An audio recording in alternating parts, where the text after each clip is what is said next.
une personnalité. Il s'appelle Michel Elamé. Il était le CEO de Wari Congo à l'époque. Un jour, mon téléphone a sonné et il était au bout de fil. Je ne le connaissais pas du tout. Et il me fait bonjour Vanessa, je suis intéressée par ton profil, j'aimerais que tu puisses rejoindre mon équipe. Moi, je me suis dit, mais c'est qui ce monsieur que je ne connais pas, qui m'appelle, mais qu'est-ce que je vais aller faire là-bas? Bonjour et soyez les bienvenus sur ce rendez-vous du podcast. Vous reconnaissez désormais le rendez-vous.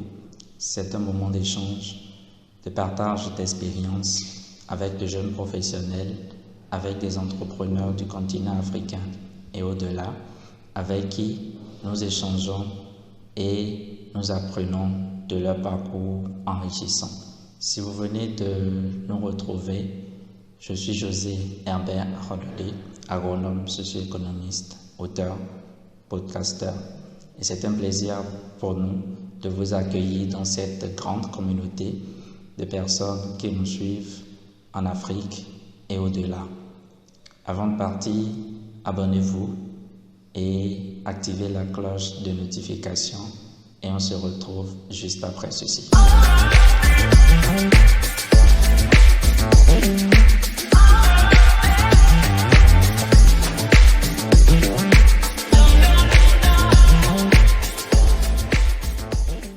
Bonjour à tous, à nouveau, c'est un plaisir de vous recevoir dans ce rendez-vous du podcast Connexion. Comme vous le savez, ce podcast, c'est un espace d'échange et de conversation avec des jeunes professionnels, des entrepreneurs sur le continent africain et au-delà. Aujourd'hui, j'ai le plaisir de recevoir Vanessa, qui est une experte en communication et marketing opérationnel. Bonjour Vanessa.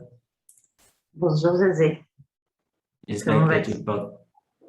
Je vais bien, j'espère que tu te portes très bien. Oui, très bien, merci. C'est un privilège de te recevoir dans le cadre du podcast Connexion. Et est-ce que pour ceux qui te découvriraient pour la première fois à travers ce podcast, tu pourrais te présenter? Je suis Vanessa Grancolo, experte en communication. Comme tu as su le dire tout à l'heure, je suis passionnée par l'humain. Et depuis plus d'une dizaine d'années, j'accompagne les marques à raconter leurs plus belles histoires. Et en sus de cela, depuis cette année, en mars 2020, j'ai lancé une nouvelle émission qui s'intitule Un talent et une histoire, qui a pour objectif d'aller à la rencontre des modèles qui nous ressemblent pour pouvoir donner à des jeunes, justement, des modèles proches d'eux, des personnes à qui ils peuvent s'identifier et pouvoir se dire que dans la vie, tout est possible. Voilà. Dans la vie, tout est possible et c'est très bien parce que justement, moi, j'ai découvert un talent, une histoire il y a justement quelques mois. Je m'y suis abonné et c'est un privilège de te recevoir pour parler. C'est un noble exercice justement de partager les histoires de réussite des entrepreneurs sur le continent et je te remercie beaucoup pour ce que tu fais. C'est moi qui te remercie. En fait, ici, dans Un talent et une histoire, ce qui nous intéresse n'est pas spécialement la réussite. La réussite est on va dire, au bout du chemin, certes, mais c'est le voyage que chaque individu a parcouru. Parce qu'on apprend beaucoup des échecs et très peu des réussites. Donc, l'idée ici, c'était de savoir qu'est-ce que ces personnes ont traversé, sur quoi ils se sont basés, les différents piliers qui ont été les leurs pour pouvoir arriver à la réussite que l'on voit après, parce que là, ce n'est que le dessus de l'iceberg, mais c'est tout le cheminement qui est caché en général, dont personne ne parle très régulièrement, qui nous intéresse ici pour pouvoir aider d'autres personnes à éviter, peut-être, je l'espère, ces mêmes écueils. Et on ne se rend pas compte de toutes les difficultés justement que rencontrent les entrepreneurs parce qu'on n'en parle pas assez. Et c'est pour ça que je trouve très intéressant le format qui parle justement du voyage, voilà, jusqu'à venir au success story que nous retrouvons finalement sur les réseaux. Alors Vanessa, est-ce que tu peux nous en dire plus sur ton parcours professionnel? Alors,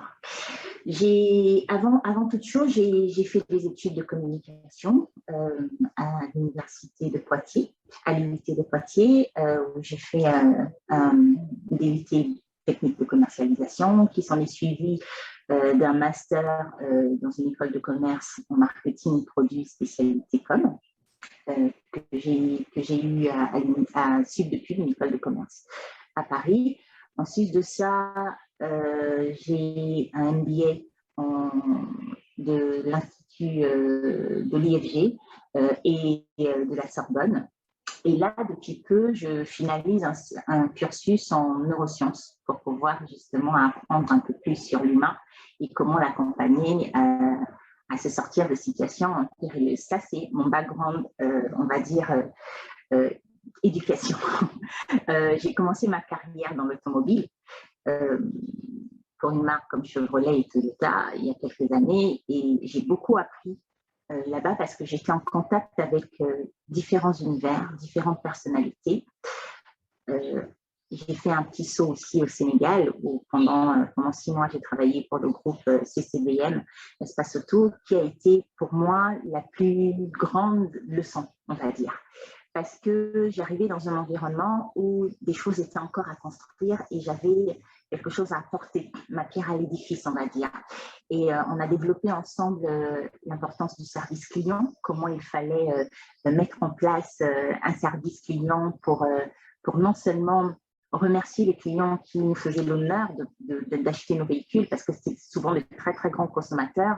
Ils pouvaient en avoir 1, 2, 3, 4 pour la même personne. Et on n'avait pas mis en place un système de récompense, on va dire, pour ces très, très gros clients-là. Donc, tel était mon rôle, de pouvoir proposer à la structure comment on pouvait améliorer l'expérience que le client pouvait avoir avec nous. Après cela, j'ai complètement changé de métier. Enfin, de métier non, mais plutôt de secteur d'activité, parce que je me suis retrouvée dans les télécoms, qui est un secteur totalement différent.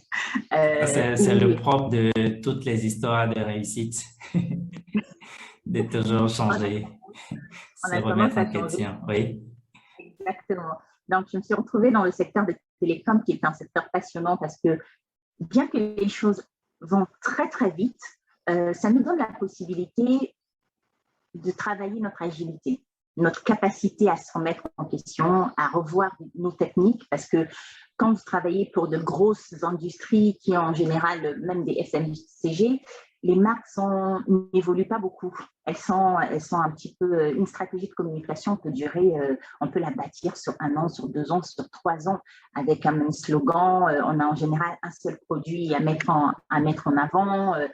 Donc, c'est plus facile, on va dire, de construire la relation entre le produit et le client dans le temps, ce qui n'est pas du tout le cas dans les télécoms, parce qu'on réagit très vite par rapport au marché.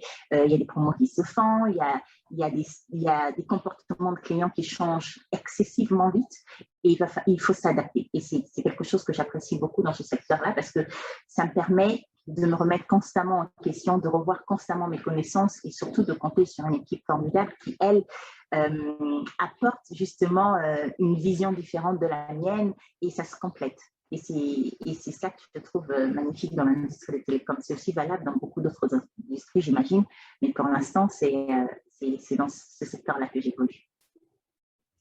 Un secteur des télécoms, justement, qui est en pleine expansion en Afrique. Et au regard de ton parcours de plus d'une dizaine d'années, quand même d'expérience, il faut le notifier, au niveau du parcours professionnel et plus précisément dans le secteur des télécoms en Afrique, comment est-ce que tu définirais pour toi, pour un citoyen lambda, comme on dit, comment est-ce que tu définirais ce que c'est que le marketing opérationnel?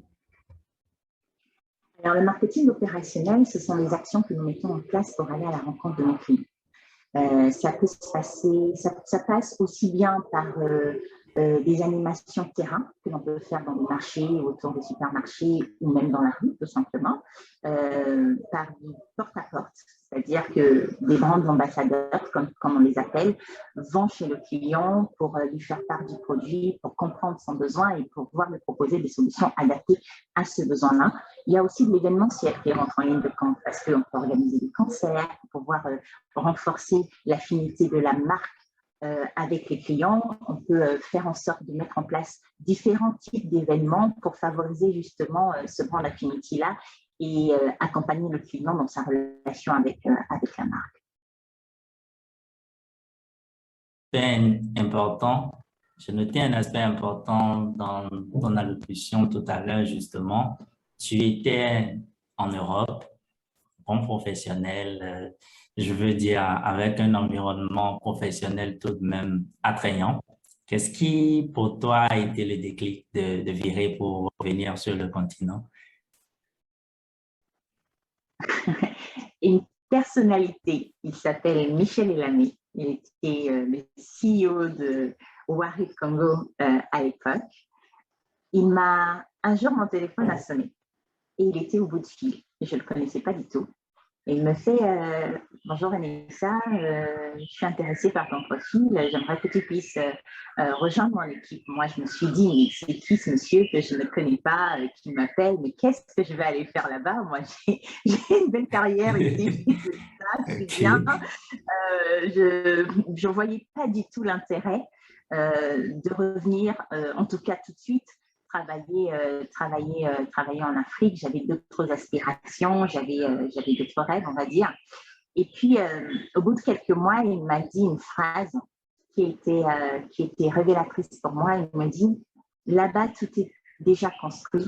Ici, je te donne l'opportunité d'apporter ta pierre à l'édifice. Et ça a fait un clic dans ma tête. Et Wow.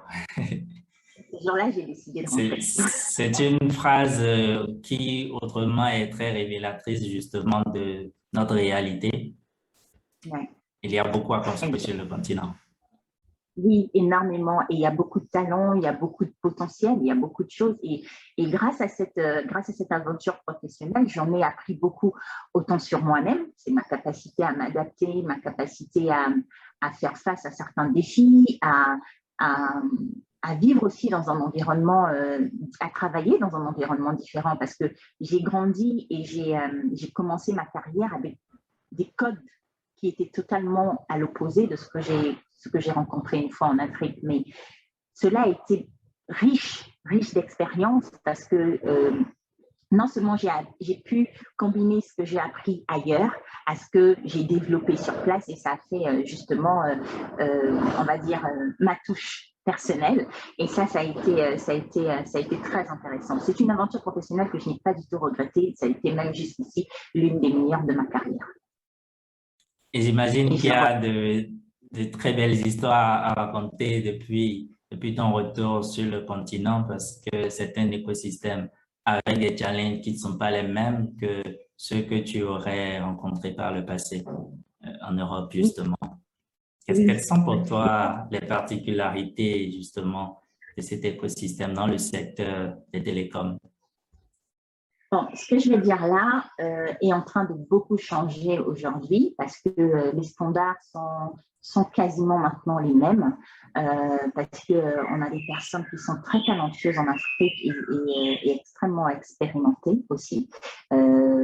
Certaines ont eu l'opportunité d'aller s'exercer ailleurs à l'étranger et d'autres ont appris ici sur place, mais ça n'enlève en rien leur talent et leur capacité à faire mieux et même super bien. Ça, c'était un fait.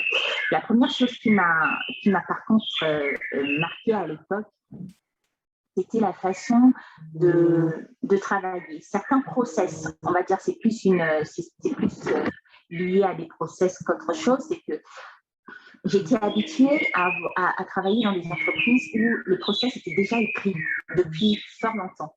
Et c'était plus facile de rentrer dans le moule, de pouvoir faire peut-être quelques petits changements, mais tu ne révolutionnais rien du tout et tu n'apportais pas forcément un changement énorme. Et ici, il fallait, en tout cas à l'époque, il fallait construire ces process-là. Parce qu'il y a aussi, pour certaines personnes, hein, mais ça c'est valable dans toutes les sociétés, la résistance au changement, qui est assez perturbant. On a beaucoup de temps en Afrique, comme on le dit. On prend parfois les choses avec nonchalance et des fois, on prend le temps de faire les choses. Et dans certaines situations, il n'est pas forcément aisé ou évident de prendre ce temps-là pour faire les choses. On a besoin d'être beaucoup plus précis, beaucoup plus rapide, beaucoup plus agile pour pouvoir s'adapter au marché ou répondre à un besoin donné. Et j'ai eu un peu de mal avec ça au début parce que j'étais à te réadapter, parce que ça, c'est une particularité africaine, justement. Exactement, à me réadapter parce que bien qu'étant africaine moi-même, j'avais d'autres codes et c'était pas forcément évident pour me réadapter à ça parce que je me disais mais pourquoi ils vont pas aussi vite, pourquoi ils comprennent pas où je vais en venir et ça m'a aidé à prendre l'humilité aussi beaucoup parce que grâce à ça, je me suis rendu compte que l'autre n'était pas une copie de moi. Il avait sa singularité, sa particularité, et que si je voulais que les choses fonctionnent, il fallait pas forcément que je m'adapte à lui, mais que je le comprenne. Et surtout que je l'emmène à comprendre mon point de vue aussi, et que nos points de vue ensemble puissent produire quelque chose de positif. Et ça a été une très belle leçon que j'ai appris. C'était une capacité que je n'avais pas forcément. Ça, c'est une particularité que je n'avais pas avant parce que je travaillais dans un contexte où tout le monde allait dans le même sens que moi. Donc, c'était plus facile, plus évident. Et le fait de revenir ici m'a appris ça. Et je pense que c'est extrêmement positif pour moi d'avoir eu la possibilité d'expérimenter justement cette empathie vis-à-vis de l'autre dans son intégralité, dans sa singularité. Merci beaucoup, Vanessa. Le principe, justement, de ce format du podcast, c'est des conversations à bâton rompu, comme j'aime bien dire. Et nous allons aborder un aspect assez important en tant que jeune professionnel. Nous allons parler de personal branding. Et justement, tu as été identifié par celui dont tu as appelé le nom tout à l'heure et qui t'a fait revenir sur le continent, sûrement qui t'aura remarqué, qu'il t'a suivi durant ton parcours professionnel justement en Europe. Pour toi, est-ce que le personal branding est important pour le jeune professionnel dans notre contexte? Oui, il est important parce que... Mais avant, pour celui qui n'en sait rien, qu'est-ce que ça voudrait dire? Le personal branding, c'est quelques outils de marketing qui s'appliquent à soi-même. C'est-à-dire, en général, si je peux caricaturer, on a 9 grandes étapes sur lesquelles on peut le closer. Donc, la première chose, c'est de pouvoir déterminer et prioriser qui on est. C'est-à-dire les valeurs que l'on représente, quelles sont nos passions, quelles sont nos valeurs. En plus, il faut définir nos principales caractéristiques. On va dire, est-ce que je suis une personne joyeuse? Est-ce que je suis une personne courageuse? Mais quand on le dit, il faut pouvoir après nourrir ce que l'on dit derrière, avoir une preuve de ce que l'on raconte. Parce que c'est bien beau de se donner de très belles qualités ou de se donner de magnifiques valeurs, mais si elles ne sont pas en accord avec notre personne, le public le sent et le ressent. Donc, l'importance du personal branding, il faut vraiment être vrai et honnête avec soi-même et refléter justement pas la meilleure image de soi, mais sa vérité, ce que nous sommes intrinsèquement. D'accord? Après, il faut développer son image. C'est-à-dire qu'une fois que j'ai défini mes valeurs, une fois que j'ai défini mes passions, mes traits de caractère, qui je suis, quelle est l'image qui correspond à ça? On va dire, moi, si je prends mon exemple, je suis quelqu'un qui est de culture mixte, mais qui a une forte appétence pour tout ce qui est pour l'Afrique, pour ce qu'elle représente, pour les couleurs qu'elle représente. Donc, quand je vais me présenter à toi, je vais renvoyer dans mon image, je vais renvoyer quelque chose qui te ramène à ça. Tu remarqueras que dans la plupart de mes posts, par exemple, je vais avoir des tresses peut-être, ou je vais avoir quelque chose dans ma tenue qui va rappeler justement cette identité africaine que j'ai au-delà de la couleur de ma peau. Parce que c'est comme ça que je me définis et c'est comme ça que je me sens le mieux. Donc, on doit trouver la valeur qui correspond, l'image plutôt qui correspond aux valeurs et aux caractéristiques qu'on souhaite défendre. Une fois que c'est fait, quel est le ton qu'on va utiliser pour parler? C'est-à-dire comment on s'exprime, les sujets que l'on veut aborder, sur lesquels on se sent, qui sont en accord avec nos valeurs. Et ça nous permet justement de trouver, non seulement de trouver notre public, mais surtout de raisonner avec le public. Ça, c'est extrêmement important. Donc, ça vient c'est un aspect important. Ce n'est pas pour t'arrêter justement au-delà du code vestimentaire. Il faut trouver. Ce sont les mots dont tu parles ou... C'est les sujets. Par exemple, tu vas créer, toi aujourd'hui, tu as créé ce podcast-là parce que tu voulais justement mettre en avant des personnes que tu estimes être talentueuses qui vont apporter à ton public quelque chose d'enrichissant pour leur permettre d'enrichir leur quotidien ou peut-être même leur profession ou ce qu'ils sont en train d'essayer de faire et se baser sur des histoires de personnes existantes. En parallèle, par le parcours des personnes que tu reçois, ça permet aussi à des jeunes de s'identifier à ces personnes, à se dire, OK, cette personne-là que j'ai écoutée dans le podcast de José a fait tel type de parcours et si je veux avoir, par exemple, cette carrière-là, voilà les formations que je dois suivre pour pouvoir acquérir un background, une connaissance qui me permettrait de faire ce métier. On est d'accord là-dessus. Donc, tu as une ligne éditoriale. Donc, c'est ça l'idée, c'est de pouvoir trouver quelle est la ligne éditoriale qui va correspondre à la cible que l'on vise. Comment on veut s'adresser aux gens et qu'est-ce qu'on veut qu'ils retiennent de nos messages. Donc, c'est là qu'on va choisir notre temps, notre façon de nous exprimer sur les réseaux sociaux. Après, si tu es passionné de mode, bien entendu, tu vas commencer à parler de mode. Tu vas mettre en avant les créateurs que tu trouves talentueux, tu vas expliquer pourquoi, tu vas peut-être avoir ta petite touche particulière, commencer ta phrase ou signer ton article d'une certaine façon qui va t'identifier, qui va faire qu'on sait que c'est toi et pas quelqu'un d'autre. Je prends l'exemple des artistes, par exemple. En général, ils ont des mimiques. Si on te parle de Michael Jackson, la première chose à laquelle tu penses, c'est quoi? Le moonwalk. Voilà. Ou son gong. Voilà, exactement. Voilà. Oui. Donc, ce sont les deux choses qui vont identifier Michael Jackson. Si tu vois quelqu'un sans danser, qui a juste un gong à une main, tu vas tout de suite avoir la référence à Jackson. Et si tu vois quelqu'un danser le moonwalk, tu vas penser aussi à Jackson. Donc, ça, c'est ce qui fait son personal branding, en fait. On le reconnaît par ce genre de choses. Et ensuite, toi, tu vas définir ton public cible. C'est-à-dire que tu vas regarder un peu quelles sont les personnes qui partagent les mêmes valeurs que toi, qui partagent les mêmes passions que toi, qui ont, grosso modo, les mêmes traits de caractère. Bon, le trait de caractère, c'est pas forcément le plus...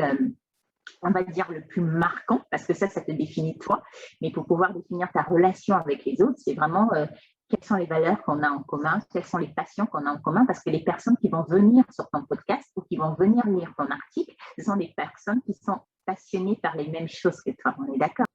Et une fois que c'est fait, écoute, tu vas définir, par exemple, si tu es en ligne, comme toi, tu vas définir comment tu vas construire ta présence en ligne, c'est-à-dire le type de forum où tu vas être présent, les types d'ateliers où tu veux interagir avec les gens pour pouvoir se faire connaître ou bien partager tes idées. Et petit à petit, ça va t'emmener justement à ce que d'autres personnes s'intéressent à toi et commencent à échanger avec toi. Mais après, il va falloir, donc pour terminer, soigner ta marque, dans le sens où tu dois être cohérent avec les actions que tu mets en place et ce que tu fais. Donc ça, c'est le personal branding lié à la personne. Mais les marques, les entreprises utilisent quasiment la même démarche, sauf que c'est lié à une entité qui n'est pas un individu, mais qui est plutôt une entreprise. Donc ça va être la marque, c'est-à-dire comment je construis ma marque, les valeurs de ma marque, la mission de ma marque. Ça va aussi être le slogan. Comment je fais pour que justement quand on entend un son, quand on entend une phrase, quand on entend une signature justement qui m'identifie, qui identifie ma marque par rapport à ça, les valeurs, j'ai parlé des valeurs que la marque va représenter, la mission, le pourquoi cette marque existe, pourquoi cette marque est là, présente dans cet environnement-là, qu'est-ce qu'elle vient résoudre comme problème, qu'est-ce qu'elle vient apporter comme solution pour ses clients, parce que c'est ça l'essence d'une marque, et surtout, quelle est la relation qu'elle essaie de construire avec ses clients-là. Ça, c'est valable pour les entités, mais aussi bien pour les individus.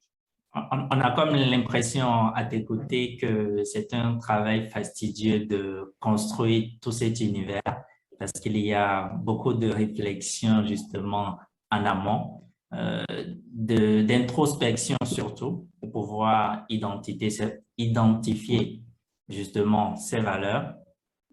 Et quand tu parles des entreprises, est-ce que c'est ce qu'on appelle brand identity en anglais, sinon l'identité de marque? C'est ça, c'est exactement ça. Alors, mais si tu parles, c'est un travail, tu dis c'est un travail fastidieux, oui, c'est vrai, mais c'est un travail important et utile parce que il est très difficile de pouvoir suivre quelqu'un ou de pouvoir s'identifier à une marque si on ne sait pas ce qu'elle représente et si on ne sait pas où elle va. Et pour pouvoir le savoir, les personnes qui créent justement cette marque-là doivent savoir elles-mêmes ce qu'elles sont prêtes à offrir, ce qu'elles veulent offrir aux gens. Donc, aussi important que le produit, que la conception du produit en lui-même, l'identité de la marque compte. Et je le dirai jamais, jamais assez.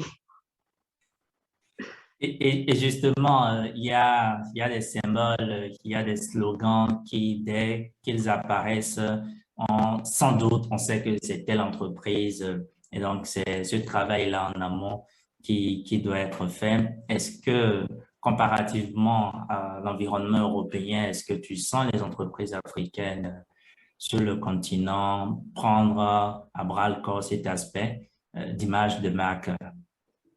De plus en plus. J'ai été récemment au Bénin et j'ai découvert une marque, je ne sais pas si tu connais, Gounou. Oui, bien sûr. Et j'ai trouvé la communication de cette entreprise-là géniale. Ils ont un community manager qui est juste fabuleux, qui arrive à connecter le produit avec ce que les individus vivent au quotidien, avec les temps forts qui se passent dans la société et dans le monde, et je trouve ça juste magnifique. Et ça marche plutôt bien? Oui, j'ai eu la chance de rencontrer la personne qui a créé cette marque, que je salue au passage, qui est une personne que je trouve extrêmement brillante. Et en effet, les marques s'intéressent de plus en plus à leur identité, à la relation qu'elles ont avec les clients. Elles le soignent plus parce que les réseaux sociaux aussi s'en sont mêlés. Aujourd'hui, c'est facile de donner son avis sur une marque. En 2 minutes, c'est fait. Une fois qu'on se met sur un réseau social, on peut dire « Ok, j'ai eu telle mauvaise expérience avec telle marque, je ne vous recommande pas ça. » En fonction du nombre de personnes qui me suivent, ils peuvent soit adhérer, très facilement adhérer à ce que je dis parce qu'ils ont confiance en moi, ils ont confiance en mon expérience, ils ont confiance en la relation que nous avons construite ensemble. Ici, c'est une relation qui est sincère et qui est honnête. Ils vont me croire. Ils vont dire, OK, si elle a vécu cette expérience, c'est que peut-être que je vais réfléchir à 2 fois avant de tester ce produit ou bien avant de pouvoir m'intéresser à cette marque-là parce que si l'expérience de X a prouvé que ce n'est pas une marque à laquelle on peut se fier. Et si vous avez ce genre de commentaires qui sont négatifs et qui se répètent 2, 3, 4, 5 fois, c'est un peu difficile. Donc, il est extrêmement important pour les marques d'aujourd'hui soigner leur relation avec les clients, s'assurer que la satisfaction des clients sont au top, qu'ils arrivent. Personne, on va dire, personne n'est exempt d'erreurs ou de manquements. D'accord? Ça, la perfection dans ce monde est très, très, très difficile à atteindre. Je ne sais même pas si c'est possible. Mais ça ne nous empêche pas de nous remettre en question et ça ne nous empêche pas de continuer à mettre en place un processus d'amélioration continue.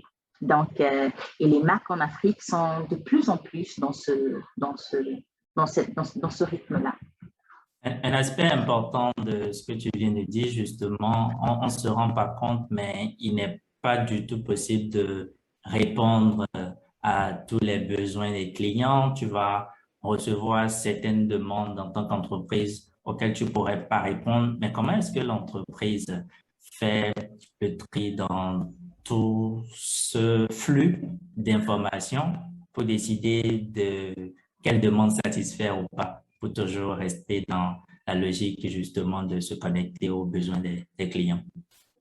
Ça dépend de son positionnement, justement.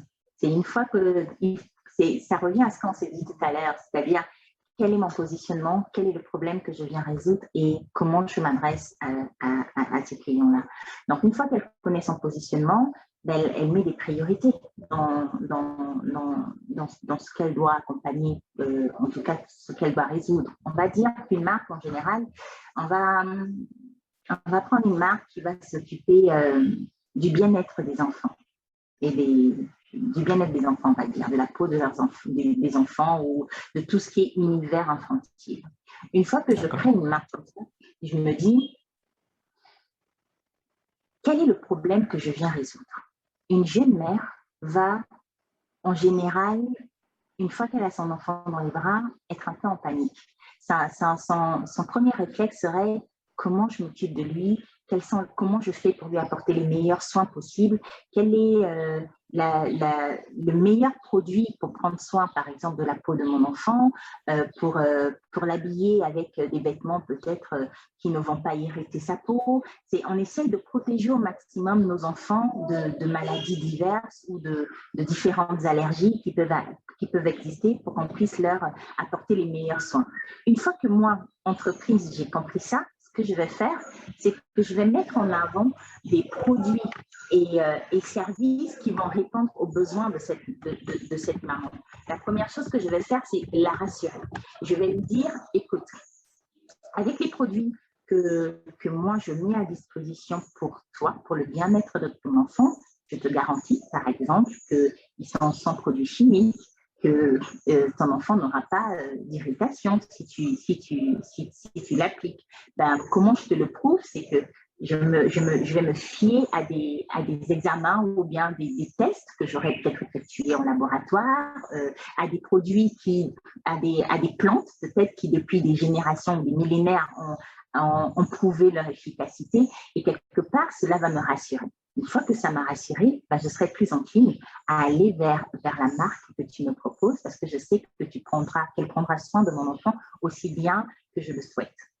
Donc, c'est un parcours qui finalement établit la confiance entre le client et l'entreprise parce que si on suit justement ce parcours, on est sûr que le client finalement va croire aux valeurs et donc s'installera une relation de confiance. Indispensable. Comment veux-tu vendre quelque chose à quelqu'un si cette personne ne croit pas en ce que tu lui vends ou ne croit pas en ce que tu mets à sa disposition? Je ne suis pas sûre que tu irais dépenser ton argent vers quelqu'un qui va juste te dire « Tiens, ce produit, il fait des miracles. Grâce à ça, tu ne vas plus jamais vivre. » C'est une forme de marketing qui ne marche plus, en tout cas pas ces dernières années. Donc, c'est justement pour ça que c'est important d'avoir des professionnels du marketing digital, ce que tu expérimentes au quotidien justement et c'est un privilège de t'avoir dans ce podcast. Alors, parlons, il est réciproque alors. Parlons de marketing digital, est-ce que tu pourrais, sans pour autant entrer dans un secret professionnel, prendre un exemple d'un parcours type de l'entreprise avec laquelle tu exerces actuellement pour nous dire quel est en fait le process pour pouvoir donc véritablement définir un process justement pour le marketing de l'entreprise, établir justement cette relation de confiance dont on vient de parler avec le client. Alors, il y a plein d'aspects qui peuvent rentrer en ligne de compte, mais je vais te prendre peut-être un exemple. C'est-à-dire qu'aujourd'hui, je suis, et c'est valable pour toutes les marques, hein, je suis une entreprise quelconque qui veut savoir ce que mes clients pensent de mon nouveau produit. La première chose que je vais faire, c'est que je vais leur donner la possibilité, une vitrine, pour venir s'exprimer. Et comment je le fais? Je vais avoir des réseaux sociaux au nom de l'entreprise, par exemple. Je vais avoir un site Internet où ils peuvent me faire un retour sur leur expérience. Soit se plaindre, soit me dire qu'ils apprécient le produit. C'est très, très vrai dans des structures comme Amazon. Tu vois, ils ont une plateforme où toi, tu vas venir mettre un produit en ligne et des personnes vont venir l'acheter et donner des notes. Si tu vois qu'un livre, par exemple, a une note de 5, tu serais plus enclin à acheter ce livre-là parce que tous les retours d'expérience de ce livre sont positifs.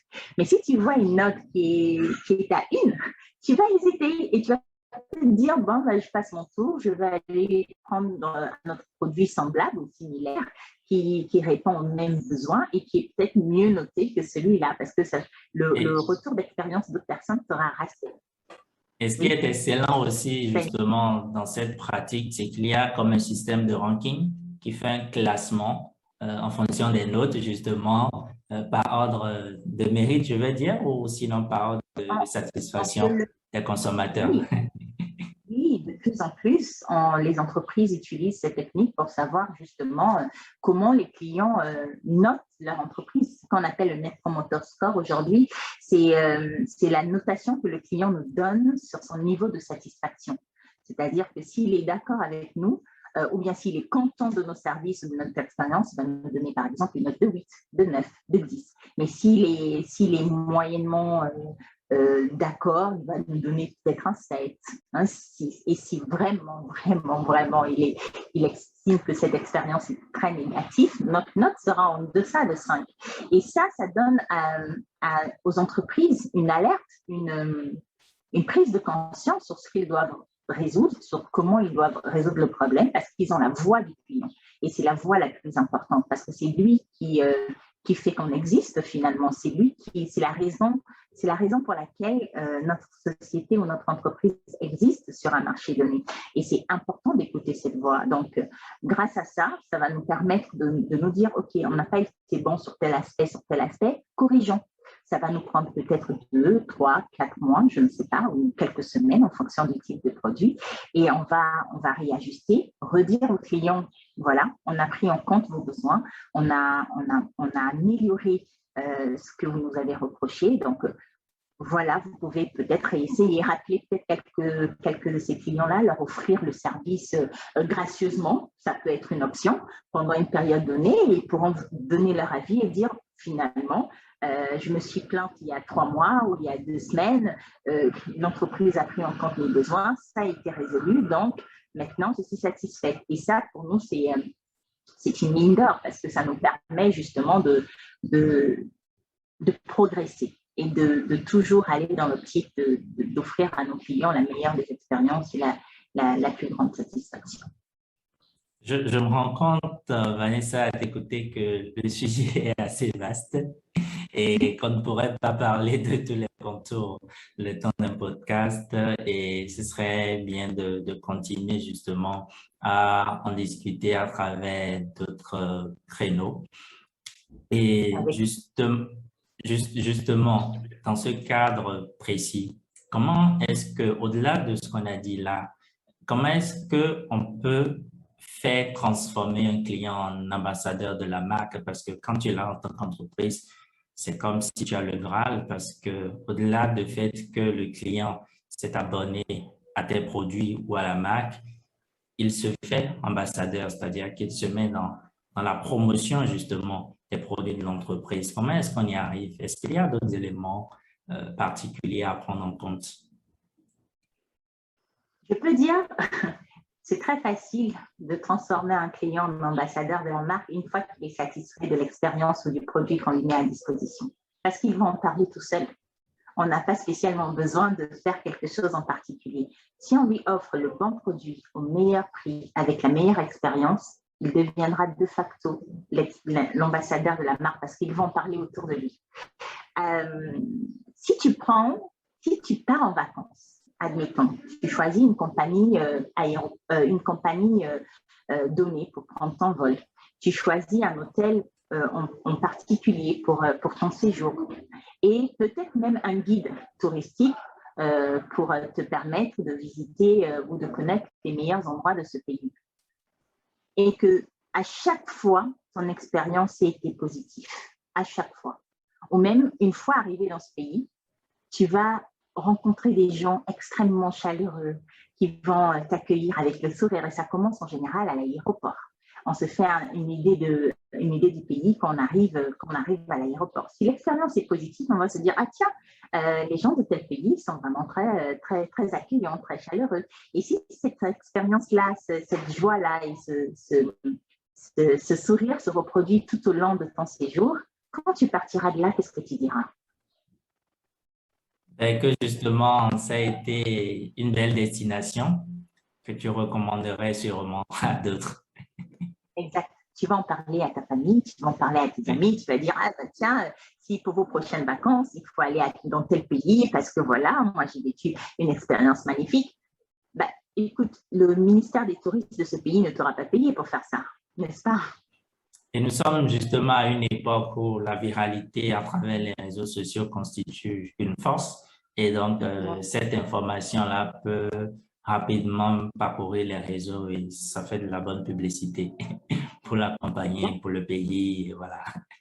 Exact. Et puis après, bon, tu as ça qui va. Il y a des gens comme toi, par exemple, qui vont le faire de manière totalement naturelle en me disant j'ai eu telle expérience, c'était génial, je vais en parler autour de moi, je vais parler à ma famille, à mes amis, et du coup, je vais les intéresser pour pouvoir leur permettre de bénéficier de la même expérience que moi. Mais d'une autre part, tu as de nouveaux métiers qui sont nés depuis un petit moment avec l'avènement des réseaux sociaux et l'ampleur que cela prend, les influenceurs. Tu vas avoir des gens qui vont driver les communautés derrière elles, des communautés assez importantes. Et du coup, les marques vont s'intéresser à elles et vont dire j'aimerais qu'on ait une collaboration, par exemple, que tu expérimentes mon produit, que tu puisses venir voir comment ça se passe et que tu donnes ton avis autour. Après, ça peut être rémunéré ou pas, cela dépend du contrat qu'ils peuvent avoir. Et puis l'influenceur va venir donner son avis, je l'espère sincère, sur l'expérience qu'il aura vécu avec la marque. Mais en général, quand on fait ça, la marque prend le moins de risques possible pour être sûre que l'expérience qu'elle offre est unique et parfaite. Parce que si jamais c'est une très mauvaise expérience et que l'influenceur, s'il est intègre, vient en discuter avec un mauvais retour, du coup, ça va faire un gros coup à votre marque. Hein. Ça, c'est une certitude. Et puis, ce même aspect se retrouve aussi dans tout ce qui est en relation avec la presse. Quand j'étais dans l'automobile, il y a quelques années, mon premier métier, dans ma première entreprise automobile, j'étais en charge de la relation avec la presse. Et pour le lancement des voitures, des véhicules, par exemple, ce qu'on faisait, c'est qu'on invitait tous les journaux et magazines spécialisés dans l'automobile dans un endroit donné pendant le temps d'un week-end pour qu'ils puissent tester la voiture. C'est-à-dire, en plus de leur donner la fiche technique de la voiture, donc, les journalistes ont l'opportunité justement de tester. C'est bien ça? Oui, bien sûr. Et c'est hyper important parce que ça leur permet d'écrire de manière basée sur une expérience qu'ils ont eux-mêmes vécue. Donc, on s'assure que les journalistes soient d'abord dans les meilleures dispositions possibles. On est sûr des produits qu'on met sur le marché. On leur confie les clés. Ils testent. La seule chose que l'on ne peut pas faire, c'est dire aux journalistes ce qu'il doit écrire. En tout cas, sous d'autres cieux. Ce n'est pas possible. C'est parce que le journaliste a son devoir d'intégrité et surtout garder aussi son indépendance, voilà. Exactement, et reporter les faits tels que lui les a expérimentés.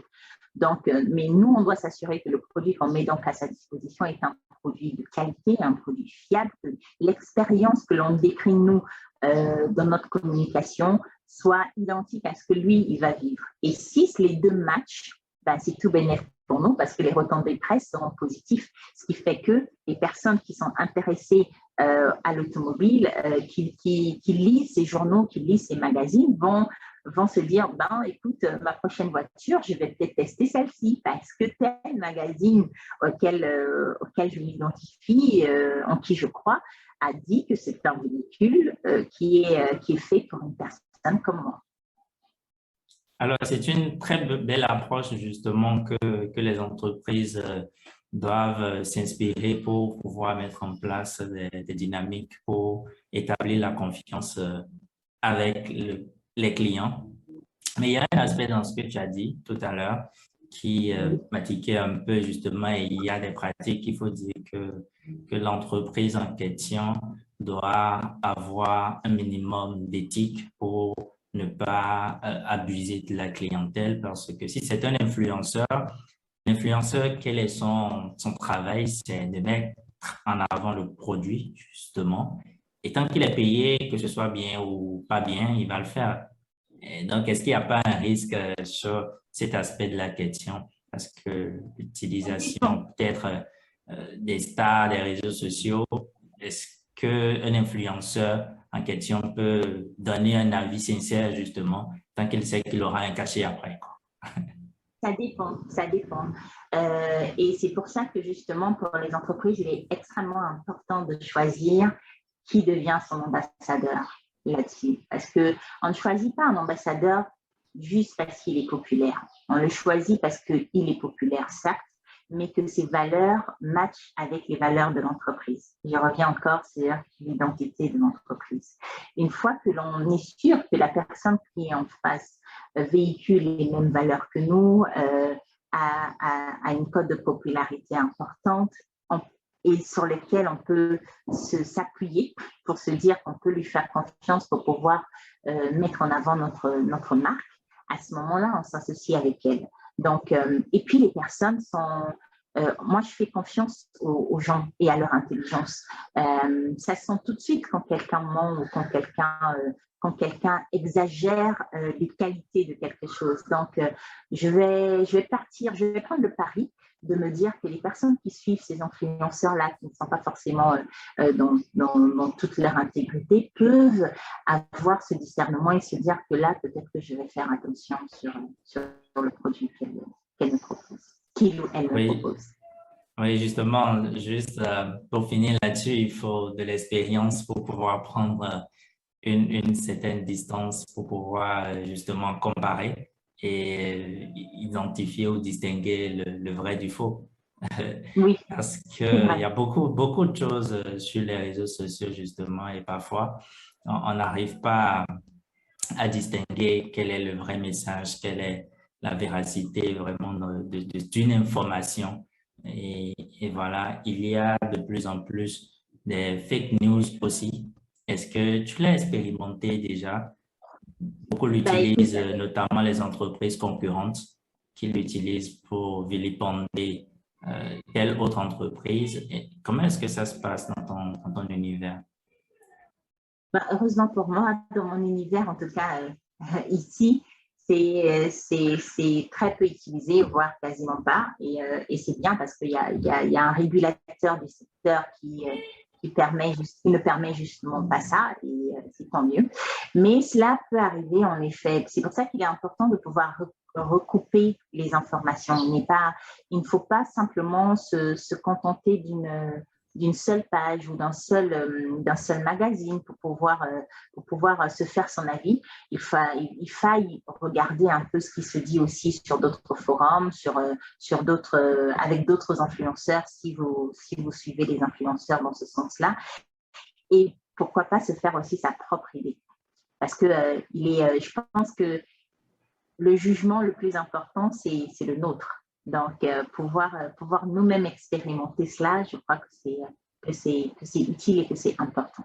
Donc, recouper les informations, s'assurer que sur 2, 3, 4, peut-être même 10, le message reste le même, peut-être, mais bon, ça dépend, hein, parce que Par exemple, pour la partie, tu sais, on a vécu la pandémie du Covid ici et beaucoup de fausses rumeurs ont circulé, notamment sur les différents groupes WhatsApp où les gens ont fait circuler des fake news et cela peut avoir un impact important. Et si tu te fies qu'à ce canal-là en te disant, OK, oui, mais je suis dans 10 groupes et dans 10 groupes différents, j'ai le même message, ben là, effectivement, tu Du vas coup, avoir, tu auras le tu mauvais vas avoir message.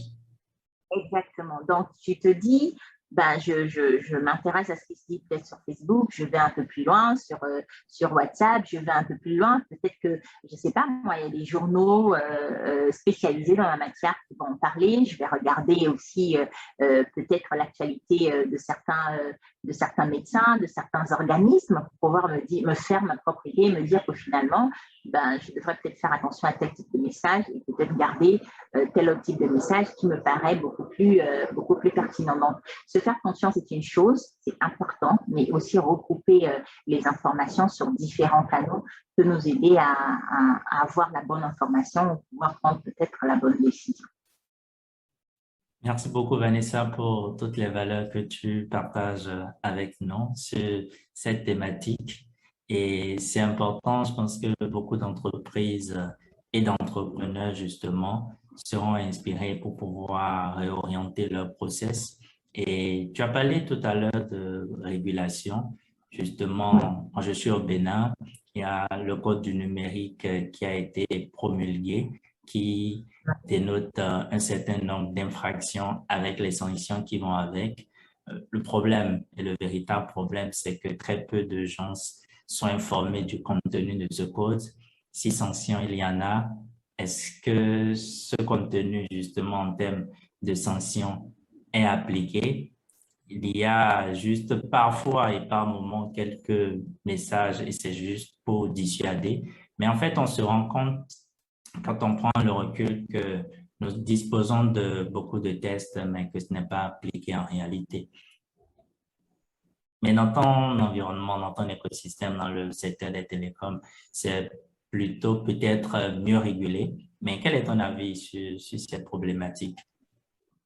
Je pense qu'il est important d'avoir des lois qui régulent justement le secteur Internet dans sa globalité. Parce qu'on trouve énormément de dangers autant que de possibilités sur Internet. Et il peut arriver que les personnes soient victimes de cyberharcèlement, par exemple, que leur intégrité morale et physique soit mise en danger sur les réseaux sociaux. Et je pense que sensibiliser d'abord nos jeunes, nous moins jeunes, sur les dangers liés à Internet est extrêmement important parce que ça peut apporter énormément de drames dans la vie des gens.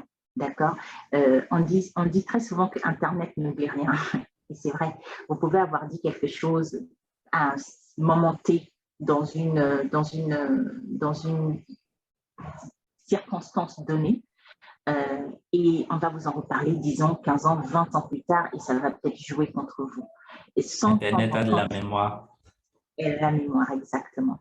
Et je pense que sensibiliser les gens sur les dangers d'Internet est très important. Ensuite, une fois qu'on a sensibilisé sur les dangers d'Internet, il faut pouvoir mettre un cadre qui va régir tout ça et pouvoir dire ce qui est possible de faire, ce qui n'est pas possible de faire et pouvoir appliquer les sanctions que l'on met en place.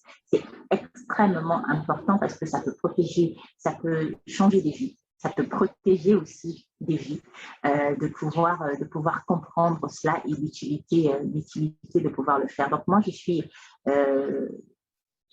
à 100% d'accord avec une régulation dans ce domaine d'activité et de pouvoir mettre en place d'abord de la sensibilisation, parce que ça commence par là, de l'information, éduquer les gens à l'utilisation de l'outil, parce que c'est comme un couteau dans une cuisine.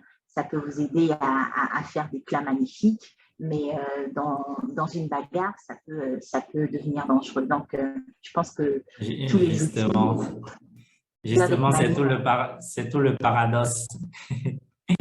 C'est bien, mais il y a le côté mauvais aussi de la chose. Donc, voilà. C'est un peu le sens de la vie, si tu veux, José.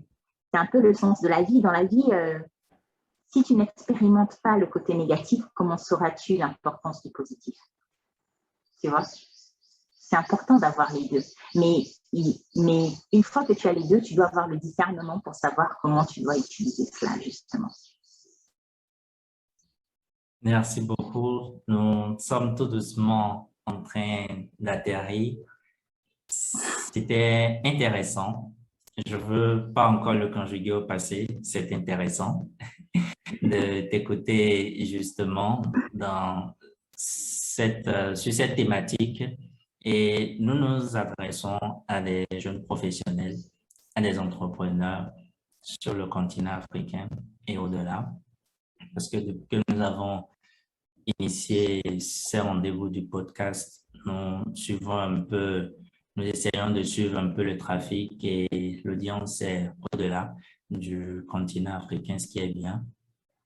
Et est-ce que tu auras un mot à dire à l'endroit de ces entrepreneurs sur le continent ou simplement du jeune qui t'écoutera en termes de conseils, en termes d'outils de réussite surtout?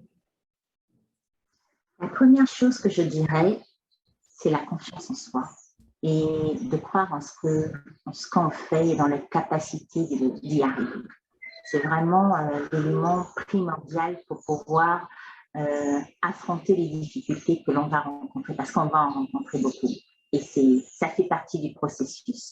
Il est important de se dire que les difficultés qu'on rencontre font partie du processus. Tu sais, à l'école et dans nos environnements, on ne nous apprend pas souvent l'échec.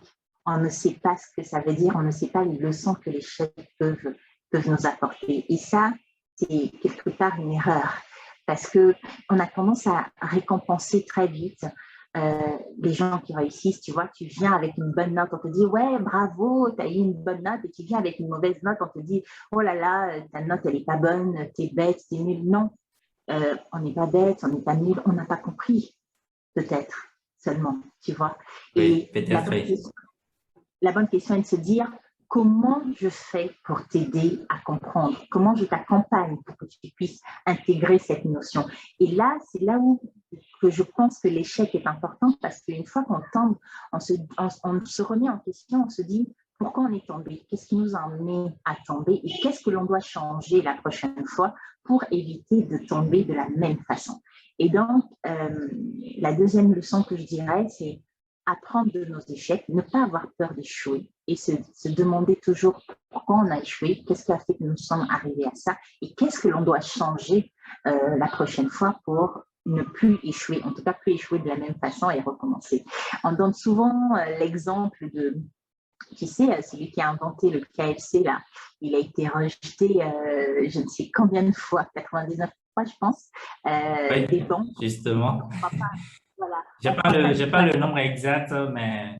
Voilà, il y a eu beaucoup de rejets et on lui a dit, ben, on ne croit pas en ton projet. Ben, aujourd'hui, c'est l'une des marques de fast-food les plus utilisées dans le monde. Ça a été la même chose pour Walt Disney, ça a été exactement la même chose pour Jack Ma, qui a créé Alibaba. Donc, ça fait partie du processus et il ne faut pas avoir peur de ça. Et ça, c'est vraiment un chemin important.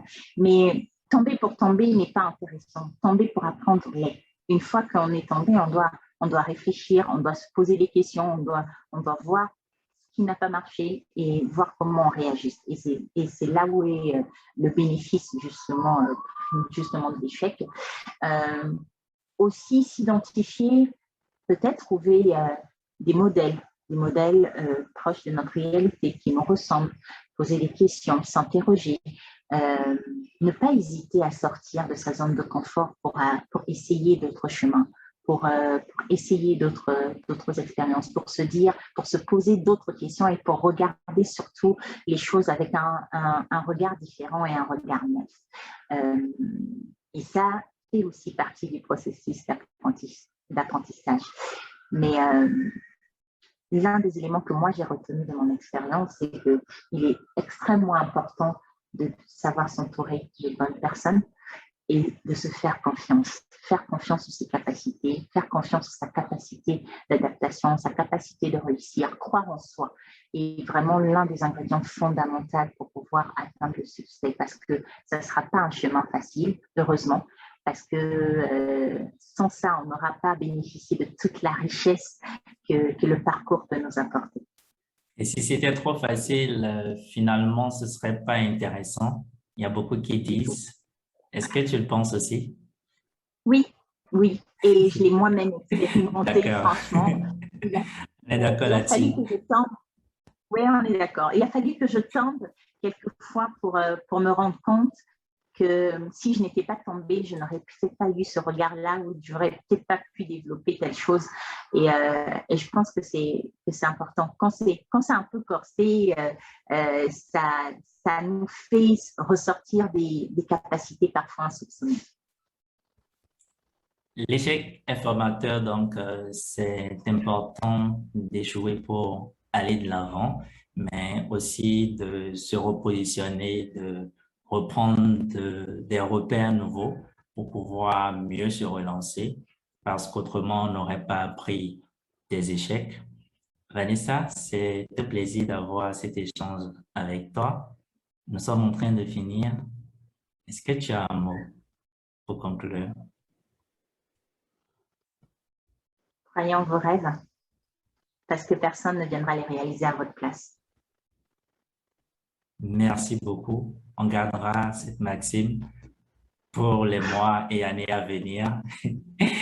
Osons rêver et continuons surtout. On aura des écueils sur le parcours. C'est en traversant ces écueils qu'on réussira. Merci beaucoup à toi. Moi, je te remercie, José. Et ce sera un plaisir de nous retrouver en ligne ou en présentiel en Afrique ou ailleurs pour continuer les conversations. Merci beaucoup.